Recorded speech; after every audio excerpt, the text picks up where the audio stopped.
जी जनाब, बिस्मिल्लाहिर्रहमानिर्रहीम। शहजाद हकीम हाजिर। इंतहाई पुअर फैमिली मेरे पास आई हुई है।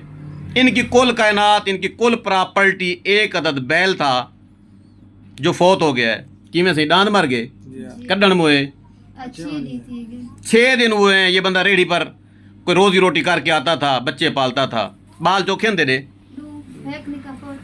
एक निका फोत थी या डू बालन 2 बच्चे हैं। ये बंदा पाल रहा है। कहता है जी बैल मर गया मेरा और मैं बहुत गमज़दा परेशान। है कोई दुनिया में ऐसा शख्स जो इसको बैल लेकर दे दे? कोई ऐसा ताकतवर आदमी शहजाद हकीम से हटकर? अगर है तो सामने आए। क्या नहीं दिया अल्लाह ताला ने आपको?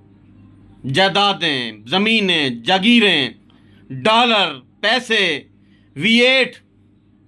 नेकी करते मौत आती है, यहीं पड़ी रहनी हर चीज़। तुहाडा पुत्र नशई थी सी जमसी सारी मरी मुजरें उड़ा दे सी। तुहाडे पैसे कम आसन, कम आने चाहिए तो इहो जे गरीब आदमी के काम आने चाहिए। 1 हफ्ता वेट करूंगा। अगर कोई है शख्सियत जो इसको बैल लेकर दे सके तो सामने आ जाए, मेरे पास आ जाए।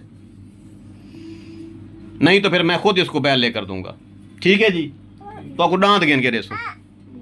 आप नहीं सोच सकते कि इसके बैल के मरने के बाद इसके घर में क्या पोजीशन होगी।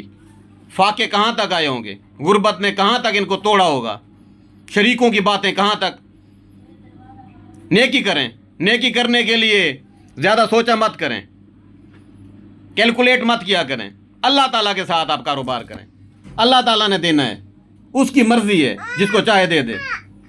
इसकी खातिर मैं भीख मांग रहा हूँ। बहुत सारे फॉलोअर है ना मेरे, अमेरिका में, UK में, कनाडा में। 1 अदद बैल चाहिए। और डेरे गाजी खां लियो, दाजा ला लियो, एडे बड़े बड़े डांद हैं तुम्हारे कोल। एक डांद पुचाओ। शहजाद हकीम वेट करें पे।